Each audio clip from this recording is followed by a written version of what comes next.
Single mom sings in metro to feed her ailing son. Businessman hears her song and kneels in tears.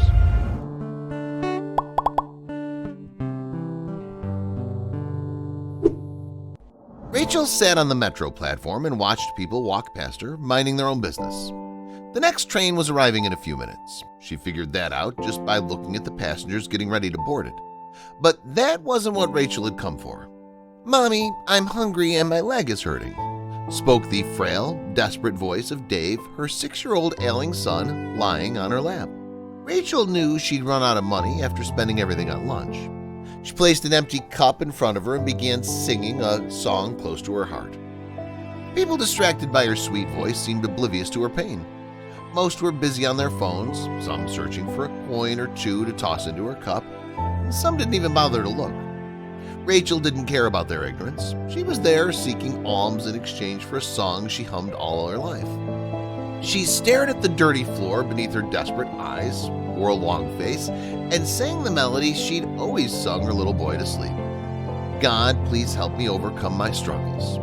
Even if all these people put in a coin each, I'd have enough to buy my son dinner and an ointment," she thought while singing. A few minutes later, Rachel heard some coins tossed into her cup.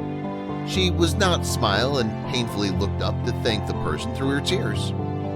Several minutes passed as Rachel kept singing the song again and again. At first, nothing seemed unusual. The train arrived and people started boarding it, while a few others got off, flocking toward the main exit. Rachel took a little break to see if her son was all right. "Dave, darling, just a few minutes more and then move from here, all right?" Dave puffed heavily. He was hungry and in pain due to his injured leg. 2 days ago, Dave had a terrible fall while he was playing. It happened in the same parking lot where the mother and son usually slept on a stack of old cardboard gathered from the dumpster. The train sped past the platform, jolting Rachel to the present. She coughed, adjusting her voice, and started to sing the melody again.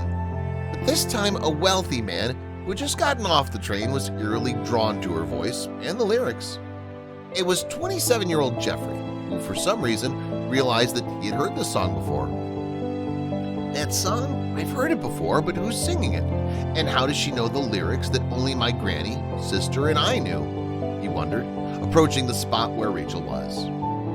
As Jeffrey neared the spot, tears slowly rose in his eyes. Rachel was immersed in her sweet melody when a long shadow of a man fell on her, distracting her. "Oh my God, Rachel, is it you? Jesus, I'm so sorry," sobbed Jeffrey, falling to his knees. "Please forgive me for doing this to you, sister." Rachel's heart began to throb faster. It felt like it wanted to pop out of its chamber because, at the moment, all of Rachel's past pain came rushing back. "Brother? Oh my God, Jeffrey, is that you?" she cried. The siblings stared at each other in tears, looking back at that one mistake Jeffrey made 18 years ago that cost Rachel more than just her happiness. When Jeffrey and Rachel were little, they lost their parents in a car crash. They moved in with their grandma, Alice, who took care of them in their parents' shoes. She was all that they had. Whenever the siblings were depressed thinking about their parents, she often sang them a beautiful melody to comfort them. "Sing this song whenever your heart feels heavy, and you'll feel much better," she often said, cradling Jeffrey and Rachel in her arms. The family was happy with the little that they had. There were no troubles in their paradise until one day when Alice died of a heart attack.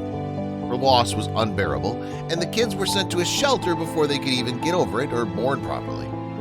It was here that Jeffrey got a new beginning to mend his life. A wealthy couple adopted him, while Rachel stayed back. Nobody wanted her because she limped. They just saw her disability, not her heart, which longed for love and care. Rachel was crushed, but she was comforted when Jeffrey promised to return for her.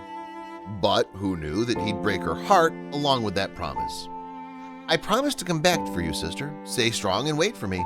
I'll come and take you with me," 9-year-old Jeffrey promised before bidding a painful goodbye to his sister. That fateful day was the last time when Rachel saw Jeffrey. He never came back for her. Jeffrey was allured by his newfound wealthy life and slowly forgot about his little sister and his promise to her. He assumed somebody would adopt her, but fate had something else in store for poor Rachel. Rachel was of her own accord when she moved out of the shelter after turning 18. She fell in love with a man and dreamed of raising a family together. Rachel was young, beautiful, and madly in love. She trusted him and believed he would be her everything, but she was wrong. Rachel's dreams ended the day her boyfriend dumped her when she revealed her pregnancy. Having lost all hope in life, she pulled herself together to live for her baby, feeding off her pain inside her. Poor Rachel found no job, as nobody was ready to take her in without prior experience.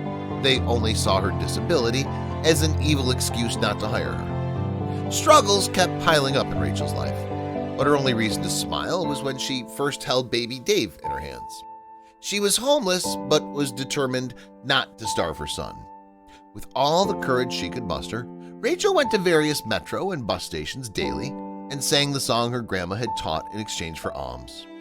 "And this is what I've been doing to raise my son," she cried. Jeffrey's guilt-ridden conscience began questioning him, and he had no answer. The young man, who was now a wealthy business tycoon, who had taken after his adoptive dad's business, did the unthinkable as onlookers watched. "Sis, I'm sorry.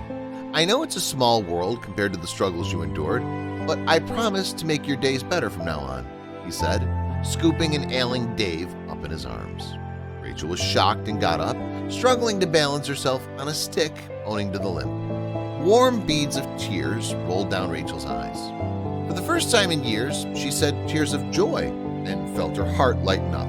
That day, Jeffrey and Rachel reunited after 18 dreadful years of separation. Besides giving them shelter in his luxe house, Jeff paid for his little nephew's treatment. He hired a spa therapist to groom his sister and gave her a makeover that no longer reminded her of the ugly emotional scars she endured all her life. The world today is so competitive, and most keep racing after money. But does that mean one can easily forget about their loved ones? Do you think siblings like Jeffrey need to respect relationships and not trade that love for money?